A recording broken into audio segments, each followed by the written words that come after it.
In this video, I'm going to show you the problem with twin flame understandings, why so many people put this idea on a pedestal and end up blocking them from experiencing something that could be amazing in their life. And I'm going to show you exactly how to bypass that belief system. Welcome back to another video. My name's Aaron and I help people expand their consciousness. Now in this video, I'm going to be showing you a paradigm that goes beyond that of understanding twin flames and understanding that, in a way, the problem with thinking about twin flames in the way that most people do. And I say this because just yesterday I was on a Q&A for one of my coaching groups, and one thing I noticed is that a lot of people were asking about twin flame energies and asking about their connection to twin flames.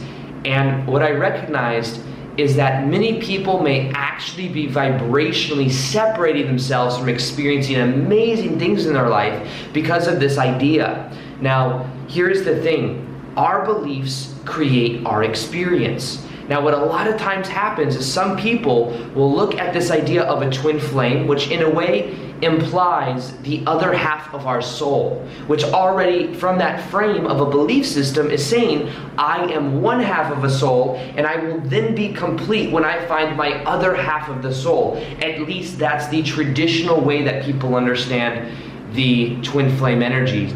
And the point of this is understanding that when we have that interpretation of it, it vibrationally separates ourselves from actually connecting to ourself in a deeper level. And I've kind of shared this before as well, but it's almost like this idea when looking for a twin flame. It's like, I'm looking for my twin flame. And in a way, it's like every single person you date, you're asking yourself and comparing them to your twin flame, which we may not always actually incarnate with what we could call our twin flame. We may not, who knows? We don't really exactly know what twin flame energy is. We do know that we are infinite spiritual beings having temporary human experiences.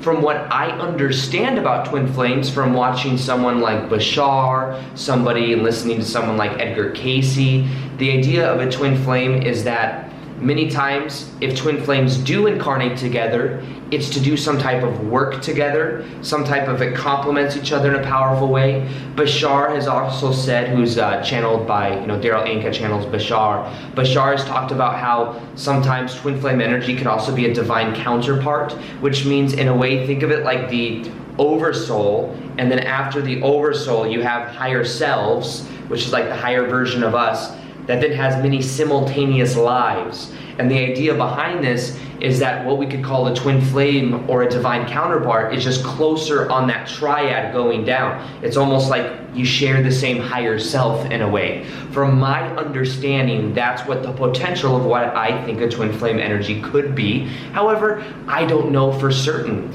Now, what I do know is that I see so many people that could be in amazing relationships, but what they do is they compare the person they're with and they say, are you my twin flame? Imagine it, there was this book, this Dr. Seuss book that I used to read when I was a kid, and it was like it's like, are you my mother? It was like this little chick or something like that that was like asking everything. Are you my mother? It's asking like some type of a human, are you my mother? Asking like a bottle of water. I see a bottle of water, that's why I said, are you my mother? Are you my mother? And the same way, it's like some people are like, are you my twin flame? Are you my twin flame? Are you my twin flame? And what happens is when you're always comparing the person you're meeting to twin flame and seeing and thinking, are you my twin flame? You then immediately put that person on a huge pedestal and say, I really expect things to happen in a certain way. If it doesn't happen according to the blueprint in my mind, then I don't know what I will do because this person is the other half to my soul. And when we believe someone's the other half to our soul, they're vibrationally on a different pedestal, and we're then vibrationally far away from them. However, this is what I believe about twin flames. I believe that we use this word twin flame because, in a way, it's something that we can relate to in a certain way. We can kind of understand the idea, but what if there's only a limited amount of language that we have, and what if there's like 8 different types of twin flames? What if we just don't know about it because we only know of this limited human experience? What if there's twin flames that have a certain type of relationship? What if there's twin flames that have another facet of relationship, but we don't know because we're clumping everything together into one idea? What if there's a romantic twin flame? What if there's a divine counterpart that's not meant to be romantic? What if there's people that I know that have said and that have had the experience of finding out that one of their family members is their twin flame? Well, obviously, that's something that's not romantic. That's something that's just at an energy soul level. What if there's different facets of this, but we're putting everyone into this box and saying this is the way things have to be, not knowing that that definition itself is what's causing the problem. It's that definition. And the key to this is redefining what that may mean and being honest with ourselves. We don't know exactly what it is, but what I will say is when I see, what I want to do is I want to help free people from the definition of twin flame and feeling very needy with this process. Because anything you need, anytime there's a needy, resistant energy, you're vibrationally separated from actually being able to perceive of it. So the key to this is understanding that you might have a belief that you're meant to meet your twin flame, and that your twin flame is the other half to your soul, and that you need to find the other half to your soul. And then when you meet somebody and things aren't going well, you might go online and look up twin flames and see, ooh, there's this activation that goes on. Maybe that twin flame that's not acting according to the way that I think they should is actually activating this within me, and this is why I feel this way. And then I get so many people that I see that reach out to me that talk about their twin flame and how things aren't working out. And the reason I say this is because I want you to know that you are whole and complete as yourself. You don't need to meet the other half of your soul. And this is the thing, trying to control it is what's going to cause the resistance and the suffering. If this whole twin flame idea is real, which maybe it is, I'm not saying it's not. I'm not trying to make some sad video. I'm trying to just be honest and say that as somebody that's on in the public eye that so many people reach out to, I see it as a very unhealthy thing many times. Because then people get so obsessed with the idea of their twin flame rather than recognizing you are whole and complete already. And if you do want my advice as to how I think you would go about meeting a twin flame, or your twin flame, it would have to do with understanding you being at your core frequency. Are you doing what you love for a living? When you're doing what you love for a living, you're really who you're meant to be, and then you're more likely to perceive in your reality of someone to reflect that back to you. You see, this is the key. If so many people, I noticed in my own life, anytime I was working a 9-to-5 job I wasn't passionate about, I would also be in a relationship with girlfriends that would also be working 9-to-5 jobs they weren't passionate about. But when you get to your core, you then are being your true self. Then somebody has something to come off of you of, and something to in a way, attract to you based on your true energy. However, the moment you put someone on a pedestal, they're vibrationally further away. So what if with this whole idea of twin flame, it's a very limited definition? What if sometimes twin flames aren't romantic? What if sometimes twin flames are only meant to come into your life for maybe a couple of years and then you go off in your own direction? But you see, we put this unhealthy way of looking at twin flames into a box. And we say that this is the way it's supposed to be. We're supposed to be romantic and we're supposed to be together forever. And if we're not, and the moment that starts to change, then there's this necessity to control the other person. How do I control them? How do I get them to act the way that I want them to act? How do I get them to love me? How do I get them to realize that we're twin flames? These are questions that are coming from the frame that you are the cameo in someone else's movie. But let me tell you something. You are the star of your own movie. You are a soul that is 100% whole and complete. A twin flame would be more like a mirror of your whole and completeness. And knowing and having that frame makes it easier for you to be like, oh yes, I am whole and complete already.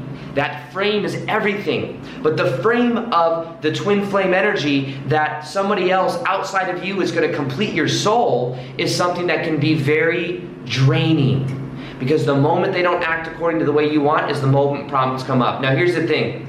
And this is a life challenge for me. This is something my whole entire life I may be working through. It's learning how to not control different situations. It's learning how to surrender to the moment, not being so stubborn. Just in general in my life, the way I have my routine, the way that I make videos every single day, the way that I am, I'm pretty stubborn. And I try to control certain things. I try to fix people sometimes, even though that implies that someone is broken. Whether it's family members, it's like trying to fix and trying to have them be a certain way and do certain things. Let go of the control. I need to take my own advice sometimes. I do my best to realize this, but when you try to control things, you create resistance.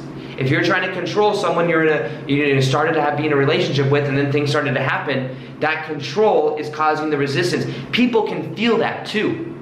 You try to control someone else, they can feel you're trying to control them. They will do everything they can to rebel 99% of the time.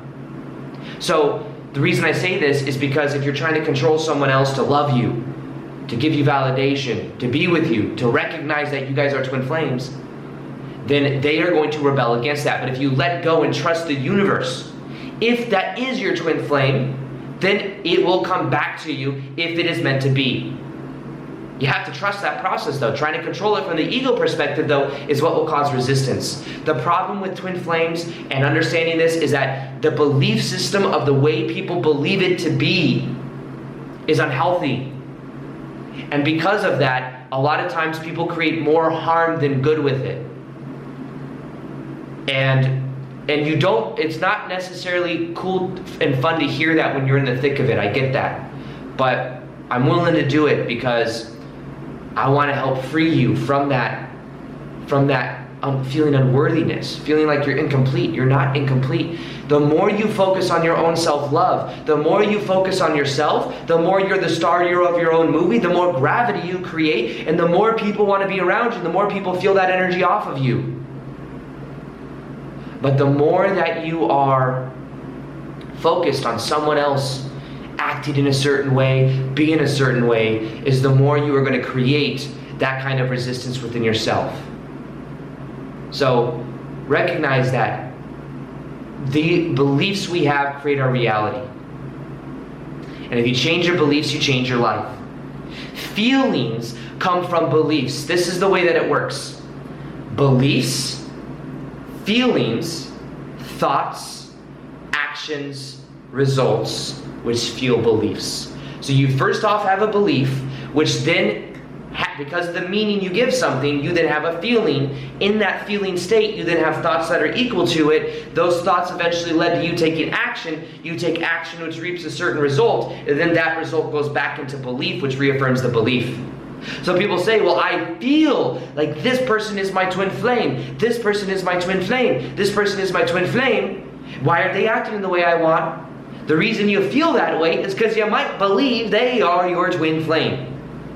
Now, not to say that there isn't some divine connection to where that could be the case, but the key is 90% of the time I'd say it's a belief. And then that person's on a pedestal. If they don't act a certain way and you have rules and beliefs as to how they should act, you then will feel negative emotion if they're not acting according to the way you want. But don't be fooled into thinking that it's all about the feeling, because the feeling comes from the belief. You must first believe something to be true. And if you look at someone and you believe they're just the one for you, they're the one for you, you're going to generate a certain feeling, a certain emotion. But say you're on 2 or 3 months of dating and they do something that you just know immediately, this is not going to work out. This is a huge value from me, you don't value it as well, this is not going to work out. That feeling would change very quickly. You'd be conflicted for a while. You'd be like, I still love this person, but I know it's not going to work out long term. Your feelings would start to change because your beliefs about it is changing. You see? So what I'm trying to do is to help free you from the belief of the twin flame, other half of your soul that will complete you, and you'll finally be whole and complete, and you'll finally be able to be happy in life. And I'm trying to free you from that definition so that you know you're already whole and complete. You're a 100 whole and complete soul, 100%. And if you are meant to meet a twin flame connection and have a twin flame in your life, then you will if you trust the process, you trust the universe. But no, once you put someone on a pedestal, you're vibrationally separated from them. The key to this is letting go. Letting go of the definition, letting go of trying to control, letting go, because when you let go, you can then allow things to happen the way they're meant to happen. But the frame of you are whole and complete will only help you. And I understand that this video might be a little bit hard to hear for somebody that's been really thinking about their twin flame, because in a way it invalidates it. You saying twin flames aren't real? I'm not saying that. I'm saying that the definition, the way that we believe it to be, is what's causing a lot of pain. The frame from it is unhealthy. And the frame you can begin to develop is that a twin flame would be a reflection, but not the other half to your soul. You're a completely whole soul. It'd be somebody that would reflect something back to you. So, this is something that I think changes the absolute game with this process. Now, the way that I've come to, the reason I made this video is because in something I have called the Shift Academy, it's my group coaching, and I coach people every single month on a 2-hour-long Zoom call that I do. And when I do that, I bring people on live, like you see me work with someone else and actually interact with them, and you see them go through the transformation. By the end of 20-30 minutes of working with them, you'll see them as a completely different person. And what I do is I help people to be the version of you, like the perfect version of you, so that you start to wire in the vibration into your reality, to disassociate from the old story, the old belief system, and to be who you're really meant to be. That's what the Shift Academy does. Every single month you get premium coaching videos that show you step by step how to go about changing your vibration. You get that of meditations that aren't on YouTube that help you to wire in this reality. You get a mastermind group of other high vibe people that help you to see you as this version of you. And then the coaching is where the value really is. And when I was doing it yesterday, there were 2 or 3 people that were talking about this understanding of twin flame, and that's something that I noticed. And simply changing this belief about it changes absolutely everything. Now, right now, if you want to join the Shift Academy, you will get in before the price goes up. I'll make sure that link below honors that price, as well as a free bonus, which is a live event that I did with Victor Otto and Leora Alexandra. It's called the Raise Your Vibrational Set Point event that we did in Las Vegas. It was over 3 hours long. There's a live meditation. There's also Q&A, and you see the interactive type work that shows you how to raise your vibrational set point. You get that. It's been recorded over 3 hours long of content. You get that for free when you join at the link in the top of the description box. And there's no contracts. You can cancel at any time, but you can get in before the price goes up on it, because it will be going up to full price here soon. So the Shift Academy, you can also go to aarondoughty.com/the Shift Academy. You can join there. Other than that, we're gonna be doing actual Zoom calls specifically on that, of the idea of soulmates/twin flame. So that's why I'm inviting you to get in now, because eventually that will be coming up. Other than that, if you could also let me know, do you want me to make more videos on twin flames? If so, smash that like button, let me know. I will make more videos on twin flames. It's a concept that people seem to really want to know more about, and I want to share with you what I know about it, and let me know if that's something you're interested in. Other than that, I hope you enjoyed this video, and as always, I'll see you on the next one. Peace, much love, and namaste.